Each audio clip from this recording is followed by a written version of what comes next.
제가 어렸을 때부터 한 동네에서 친하게 지내던 집이 있었어요. 바로 건너편에 살고 있었던 치킨집인데요. 저희 엄마와 그 집 아주머니와는 고등학교와 대학교 동창이어서 더 가깝게 지냈어요. 그래서 저는 앞집에 사는 오빠와 잘 지내고 있었죠. 엄마와 자주 왕래를 하고 수박 한 쪽도 서로 나눠 먹으면서 주말엔 고기를 구울 때는 서로 함께 모여서 먹기도 했고, 엄마 아빠가 급한 볼일이 있을 때 하루쯤은 앞집에 저와 동생을 맡겨둘 만큼 친했어요.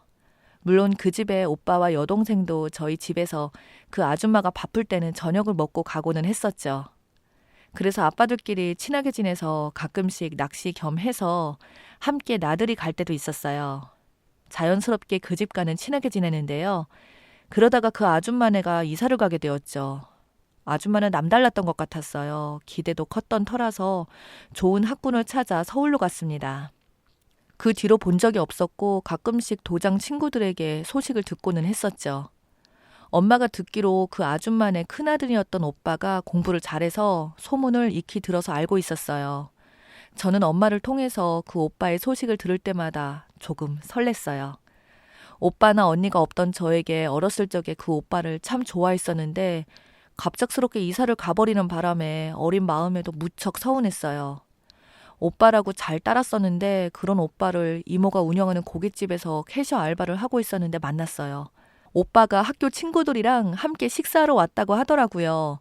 처음에는 저는 바빠서 못 봤고 오빠가 계산을 하러 왔다가 저를 봤어요. 혹시 박소영 아니니? 놀라서 쳐다봤더니 그 오빠가 맞더라고요. 그래서 시간이 지났는데도 그 오빠가 못 알아볼 수도 있었겠지만 제 이름을 부른 오빠를 보니까 옛날의 모습 그대로 있더라고요. 오랜만이라서 약간 어색했지만 반가웠어요.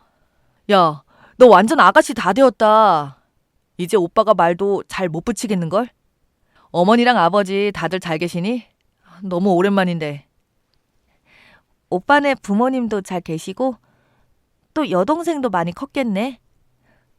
대학교 3학년 됐지. 하고서는 계산대 옆에 서서 저와 계속 대화를 나눴어요. 다음 달 군대 입대여서 친구들과 식사를 하러 온 거라고 했어요. 곧바로 가서 머리를 빡빡 자를 거라면서 저를 만난 것을 무척 반가워했습니다. 그리고 군대 들어가니까 여자친구도 없어서 편지도 보내달라고 했어요. 연락할 테니까 꼭 만나자고 하더라고요. 그래서 제 연락처와 집 주소도 줬습니다. 저에겐 오빠의 폰번호도 적어주고 갔었죠. 그리고 다음 날에 저에게 전화를 했어요. 소영아, 전화번호가 맞나 확인 전화했다. 지금 훈련소 바로 앞인데 마지막 전화를 걸어서 길게는 통화를 못하니까 훈련이 끝나면 바로 전화할게. 그때 보자. 그런 오빠가 훈련소에서 편지를 보내왔어요. 그러면서 열심히 오빠와 편지를 주고받았죠. 아주 자연스럽게 오빠가 첫 휴가를 나왔을 때 제일 먼저 저에게 전화를 하면서 만나자고 했습니다. 부대 배치를 받고 난 후부터 제가 면회도 갔어요. 그때 오빠가 제 얘기를 오빠의 부모님께 말씀을 드렸던 모양인지 제게 연락을 해오셨고 저희 부모님까지 통화를 하셨습니다. 엄마와 같은 동창이라고 해도 서로 동창회 참석을 잘 하지 않았던 터라서 그동안 서로 얼굴도 못 보고 세월이 흘렀었죠. 하지만 예전처럼 서로 반가워하셨습니다. 그때 이미 어떤 감정이 있음을 눈치를 채신 것 같았어요. 오빠가 저를 좋아하고 있다는 것을요. 그래서 저에게 면회를 함께 가자고 하셨었죠. 물론 오빠 어머니가 그러셨고요. 오빠가 제대받은 부대는 차로 약 2시간 동안 가야 했고 어머니가 이것저것 물으셨어요. 그래서 제가 전문대 입학한 것을 알게 되셨는데 약간 실망하는 눈치셨죠. 제가 초등학교 때는 공부를 꽤 잘했던 걸로 기억하고 계셨기 때문에 좋은 대학에 입학했을 걸로 생각하셨던 모양이었어요. 제가 전문대 입학하고 나니까 뜻밖이라는 표정과 한숨을 내쉬는 것이 함께 돌아오는 내내 마음이 불편했습니다. 다음에 휴가 나오자마자 저희 집으로 찾아와서 엄마 아빠에게 인사를 드렸어요. 마치 친오빠처럼 거침없고 스스럼 없이 저희 가족에게 인사를 했습니다. 저희 부모님은 친아들이 군대에서 휴가 나온 것처럼 이것저것 맛있는 것을 해서 배불리 먹였어요. 엄마의 음식 솜씨는 남달라서 정말 맛있게 요리를 하셨거든요. 오빠는 넉살도 좋게 저희 부모님에게 어머니 아버지라고 부르면서 아주 살갑게 대했어요. 그런 오빠에게 잊지 않고 찾아와 준 것이 대견하다며 엄청 이뻐하셨죠. 하지만 어머님은 오래간만에 만난 동창 친구면서 우리 엄마를 그렇게 반기는 것 같진 않았어요.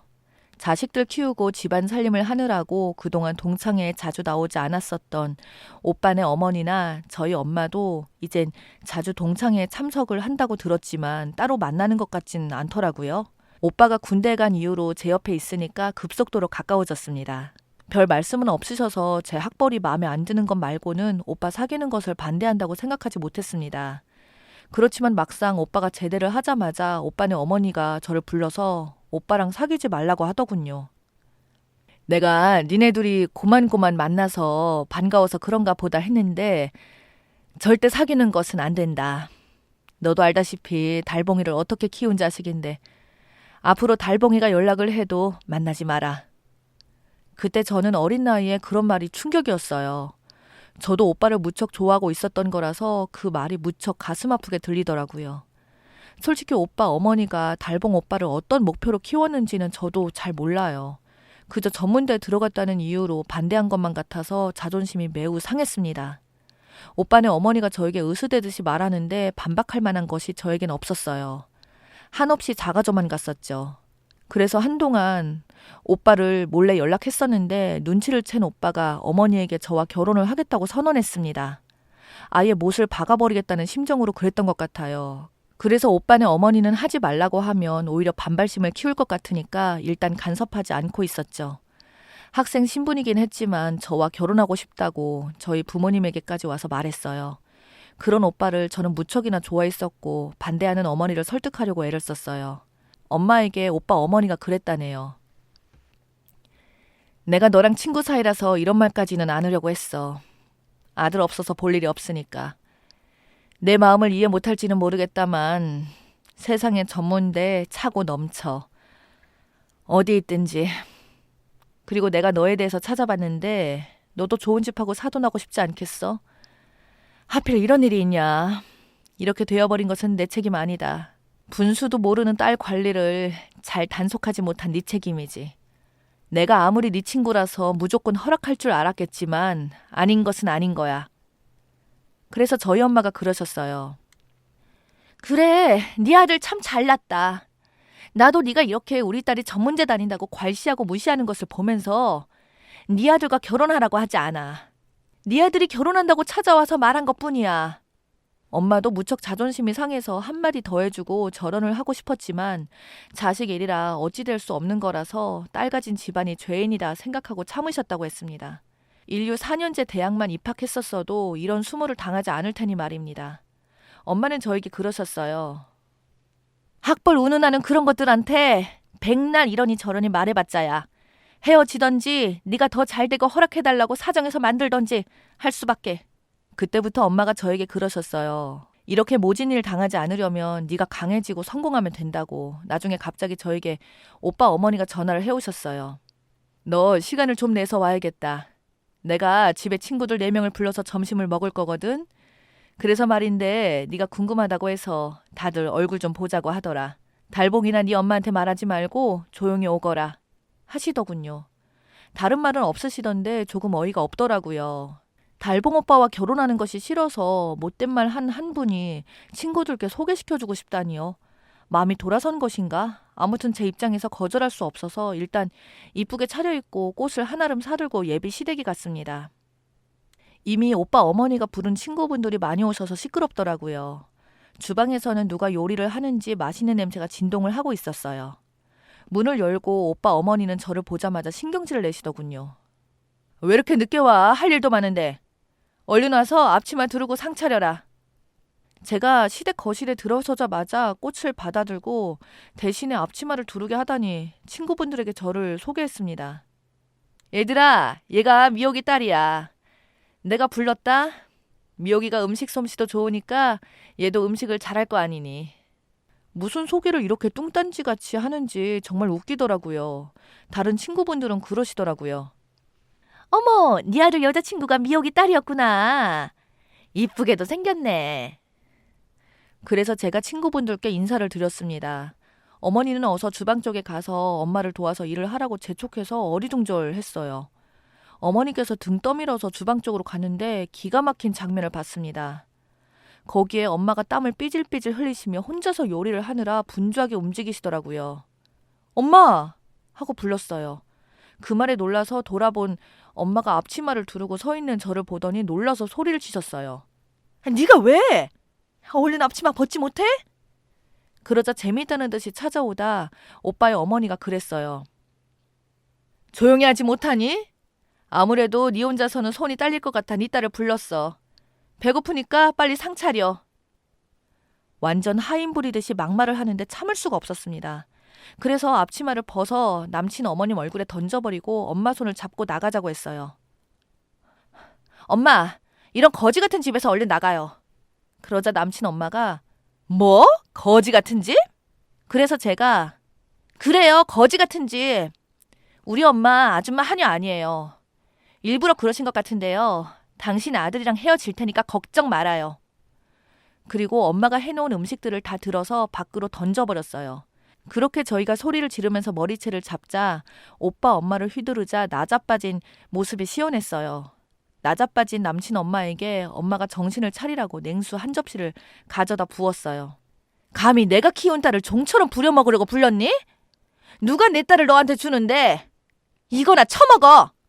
하면서 엄마는 화가 머리끝까지 나서서 어떤 말씀도 듣지 않으셨어요. 그리고 제 손목을 잡고 나오셨죠. 나와서는 시원하게 한바탕 웃고 침을 뱉으셨어요. 저는 그렇게 달봉 오빠랑 곧바로 헤어졌습니다. 헤어진 게 아니라 마음 정리를 해버린 거죠.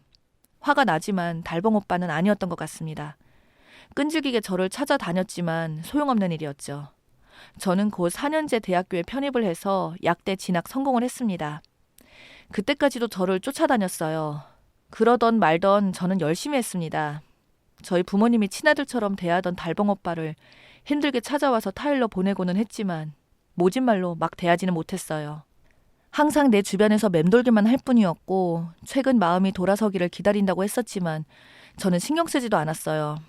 그러다가 제가 선배와 교제를 하고 결혼 말이 오고 가게 되자 그때서야 주제 파악이 되었는지 제 근처에서 사라졌습니다. 엄마가 동창회에 나가서 청첩장을 돌렸다고 했어요. 거기에는 달봉 오빠의 엄마 모습도 살짝 보였는데 청첩장을 받고 눈이 돌아가더군요. 누구나 다 아는 큰 병원 옆에 있는 태영약국의 약사가 낸 제 소식을 접하게 되었기 때문이죠.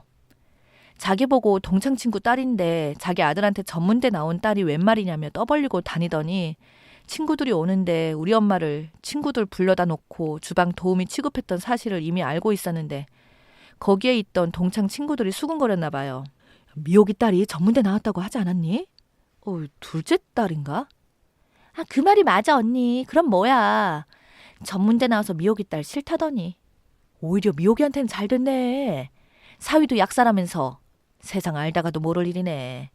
에스드 나온 선숙의 아들은 월급쟁이니 거기다가 미옥이 딸 욕하더니. 달봉이 오빠 엄마를 발견하고 거기다가 말씀하셨어요. 선수가 요새는 네 아들 얼굴을 볼 수가 없네. 우리 딸과 헤어졌어도 우리 집 문턱을 닳도록 드나들더니 그래서 그런데 네가 청첩장 좀 아들에게 전해줘라. 그러자 아무 말 안 하고 그냥 나가더랍니다. 그런 달봉 오빠의 소식을 전해들을 수 없었다고 했어요. 틀림없이 결혼했다면 청첩장을 친한 동창들에게 돌렸을 텐데 말입니다. 저는 두 아들을 잘 낳고 잘 살고 있는데 아직 결혼 말을 들어본 적이 없어요. 그러다가 뜬금없이 내가 좋아하는 네베카 꽃과 함께 조그만 쪽지 전달을 받았어요. 그날은 제 생일이었어요. 옆에 있던 남편이 이벤트로 보냈나 싶었는데 아니더라고요. 거기에는 이렇게 씌어져 있었어요. 행복하게 사는 모습이 보기 좋아. 이제 우리나라를 떠날 거다. 다시 돌아오지 않을 거야. 생일 축하해. 누가 보냈다는 언급도 없어서 혹시나 달봉 오빠 아닌가 생각했었습니다. 마음속으로 어디서든 잘 살기를 바라겠습니다.